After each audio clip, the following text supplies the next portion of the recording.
Okay, so you stay quiet. I mean it.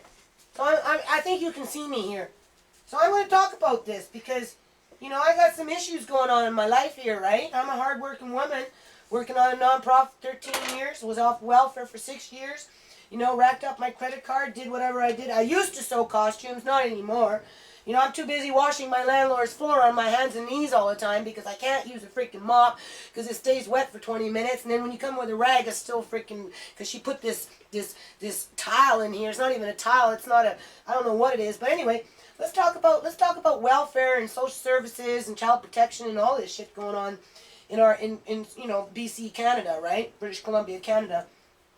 And what I like to know is, if social services for child protection is so concerned about children, why don't they start advocating, why don't they start advocating for parents to get a little more money, so they can actually afford to pay for a decent place to live and be able to afford to feed them, versus running the parents ragged into the dire of all poverty, like the United States of America, where they got them running around in the streets with their little handbags, kids behind, standing in line waiting for a shelter, right?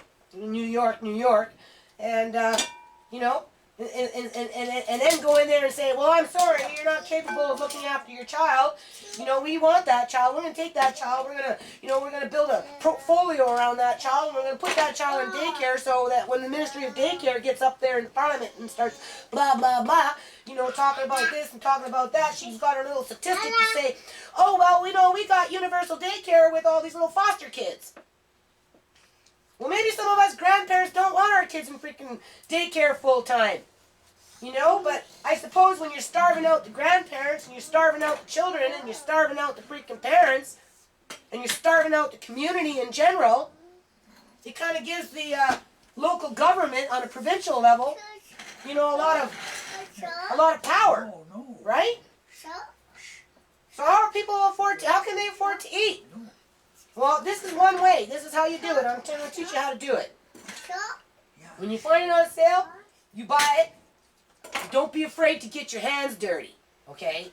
That's the first thing. My kids, ooh, it's meat.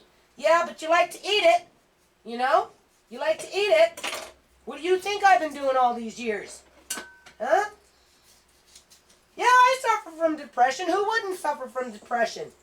You always got the boot on your throat. You're always being mistreated by your society, by society, by the upper middle class. Middle class, right? You never can measure up to them. You never can, right? Like, why the hell do I have to prove myself? I'd like to know. What do I have to prove here? Please tell me. What is it that I need to prove? That I should shut my mouth? Is that it? I'm not allowed to have an opinion?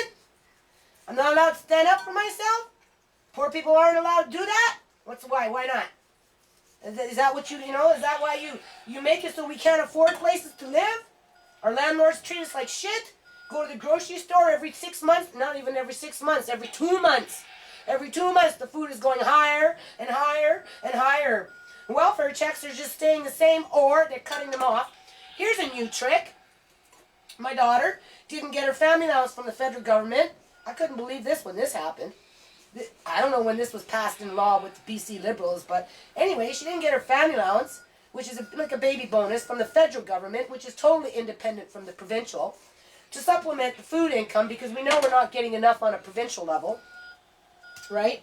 And they didn't mail it to her, so she wanted to get, my grandson circumcised. So she said, okay, if they didn't mail it to me, I'll wait for next month, and they'll give me double, right? And then that will be enough money to pay for the circumcision, because she wanted to circumcise him. But, they don't pay for that anymore because they're trying to say it's cosmetic.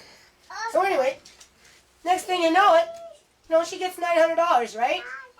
For herself and the baby on social services.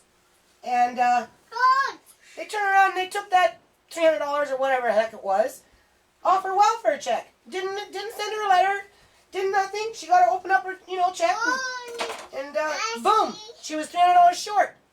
Well, obviously she has a mom, right? So mom helped her out, eh? Best I could. Right? But there's a lot of parents out there that can't help their kids. It's hard. I struggle with myself. Right? And there's more than us one in this house, so, kind of bounces around, right? And I've already been audited. So if they want to audit me again, I'll give them the original freaking audit that they fucking audited me on already once before. I'm sorry, I have chicken in my house. You can't use that against me. Just like you can't say there's garbage on my floor. Because it's called living. You know? I'm tired of being bullied. I'm tired of being bullied by professional people that, get a pension, a good paycheck, right? Are not accountable because they're always passing the buck. They hide the files. They don't give you what you need. And then they expect you to live with nothing. So I'm speaking out for the poor people because I know what it's like. Because I struggle with this shit every day. And then where it becomes a freaking nightmare is I'm looking at homelessness after it's all done. And again, eh, John? Yeah, let them know you're here sitting and we talk about this. That's why we said we should put on the camera because we were talking about this stuff. And I'm thinking, well, no, I should put on the camera and talk about it, in public. Because I know I'm not the only one. And for those people that don't have, the resources, the credit cards, the extra income coming into the house so that you can, bulk up and do all, or the knowledge how to do this stuff, because this is the only way you're going to survive. Stop buying these prepackaged, breaded things that you can pay $10 for, because there's no substance in that. You're feeding your kids old stale bread. They're not even. It's not even real chicken. It's just leftover little bits of chicken. You'd be better off to wait for the sale. You'd be better off to wait for the sale. Get yourself some chicken legs, some chicken thighs, and some soup. Right? Here's some to make soup. Right? And when you're ready for it. That's more substance, because if you want to survive what's coming in the next couple of years, because it's coming. I've been watching it for a while, because these people that control the economy, I swear they don't care about us. I just don't think they care about us. And I listen to these other people on the YouTube, talking about depopulation and all this stuff. Well, I think there's some truth to that. Because, again, I've been a parent for a long time. And what's been going on is just out of control. It's totally out of control. So, you save your money. If it means, having to phone up Hydro 1 month. Why do kids do that? What are you doing? What are you doing, Andre? Andre! Quiet! Nana's talking! Nana? Yeah, Nana's talking. And you know it. Stop being obnoxious. What? Yeah. Sometimes you don't pay Hydro, and then you don't pay Hydro 5 days after you don't pay the bill because you forgot, or maybe you came across some chicken that you wanted to buy so you could stock up and actually feed your family with, right? Andre, stop it, right? They're sending you a disconnection notice with a big threat that they're gonna, cut you off and you're gonna have to pay $250 and blah blah blah. It's like, again, terrorism. It's a necessity, but they want it paid on time, every time, at exact time. And if I want to buy extra meat or whatever, or I forget, right? Do what you gotta do. Make sure you pay your Hydro. Phone them up and say, I'll pay them by this date, blah blah blah. And I realize there's people out there that take advantage of it, but at the end of the day, I don't know. I don't know how I'm going to build around this series, but I really do want to build a series around the cost of food in British Columbia, Canada, and what poor people are up against. Whether they're single people, whether they're families, whether they're working poor. I wouldn't consider the middle class to be suffering because, we're all crabs in the barrel. It just happens to be the poor at the bottom of the barrel. They're not suffering. They find ways to keep themselves busy, right? They use who they can use to get their point across, terrorize who they can terrorize. But I think a lot of this is coming from the provincial government. I think the workers themselves you know, are just stuck with the legislation, and they have to act like bitches and assholes, right? Just to maintain their own employment and their own pension plans. But we got some serious issues here. Yeah, no, Nana's gonna do this here. We got some serious issues here when the cost of food is going up. Quiet, yeah. When the cost of food, quiet. Yeah, Nana's doing a video. Stay quiet. When the cost of food is going up every month, every 2 months, and I need to document this over the next year just to show you that, you know, I mean, you already know it because you go to the grocery store. Can you stay quiet? No. Not now. You've been eating all day.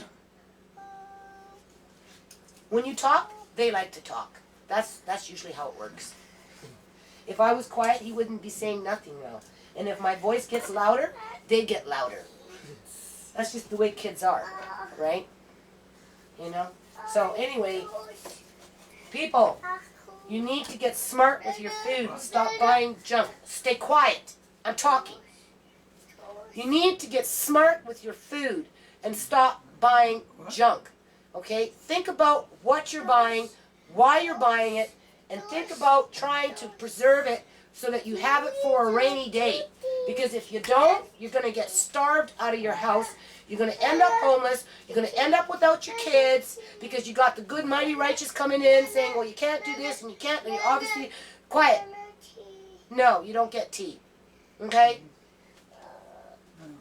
I'm tired of being picked on. I'm not a bad person. I think I've created something very nice with my non-profit.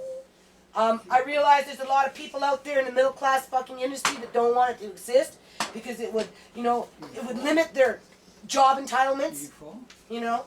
But instead of thinking it like that, they should be thinking of it as a means to, you know, recreate the job in a much more healthier, productive way versus being on a destructive path to destroy families and starve them out of their houses, and I'm sorry, we're not, I don't know what, we're, New York, we're not New York, okay? We don't have a point to prove out here other than we'd like to sell off our resources to China and have all the Chinese workers come in here making all the money while our guys are standing in the food bank line with nothing.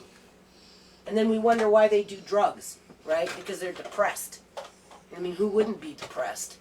Especially when the drugs are all over the place and nobody's doing anything to get rid of them.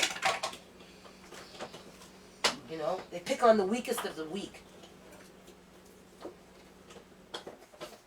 Anyway, I'm down for the fight. I've been down for the fight for a long time. But just as I start to pull myself up to my bootstraps and I'm starting to feel good and maybe a little confident, along comes the big fucking hammer, you know? And they go for the gut, right? They go where it really hurts, eh? And in this case, they're going after my grandson because my daughter, you know, didn't do as well as we would all have liked. But you know what? Don't use my daughter as a means to sit up there and disenfranchise me. Especially when I've been a hard worker my whole life with my family. And not only have I been a hard worker with my family, I've taken it outside of the box and I've been a hard worker with my non-profit. I forfeited my company with my costumes because family came first, non-profit came second. I'm not superhuman, I couldn't do the costumes. Maybe one day if I'm not blind, right, before it's all over with. And now I spend half my time washing my floor on my hands and knees for my landlord because she was too cheap just to bring me normal vinyl so I can actually use a mop on the damn thing. So anyway, I'm going to wash my hands and come turn this off and then I'll just finish doing what I'm doing here. Okay?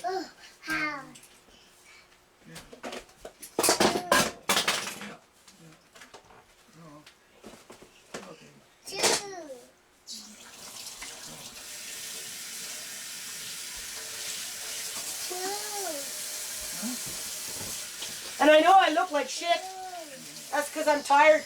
I was working 12, 14 hours yesterday, washing my floor at 3 o'clock in the morning, right? You know, every day, all day long.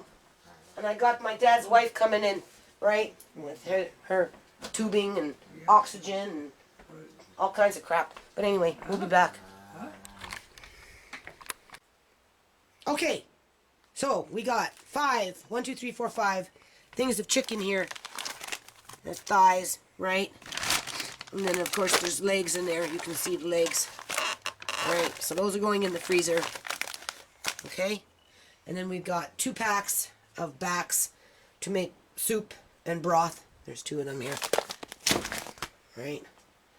That was about $30 in chicken. So I'm going to total everything up, you know, after, right?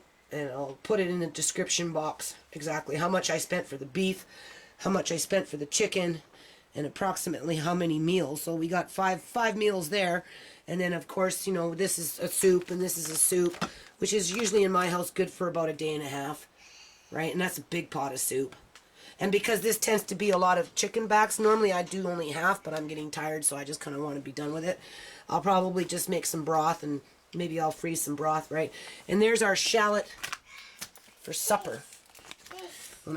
After I clean up and disinfect everything. And then this little bit of beef I'll do something with for supper. So, yeah, I don't know what the title of this is going to be. Maybe how poor people survive, or how to teach poor people to survive. I don't know. I just know that what's going on ain't right. And I'm going to start talking about it. I'm going to start talking about the cost of food and how it keeps going up. How, you know, working poor are getting poorer, and how people on social assistance are being forced out of their houses and starved out of their homes. And how grandparents are being mistreated and treated like they're criminals, as if there's something wrong with us, when it's in fact, you know, our own children that are falling through the cracks, right? And, I mean, obviously, I can't be that bad if I, you know, can do this, right? Like, but, oh, yes, we got garbage on my floor.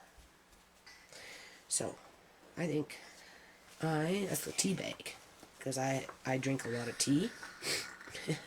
Because I'm always working, right? So I'm going to disinfect all this with some bleach and water, soap everything down, and I'm going to put that in my freezer, and then last little peep, and then I'm going to upload this crap, and we'll be back.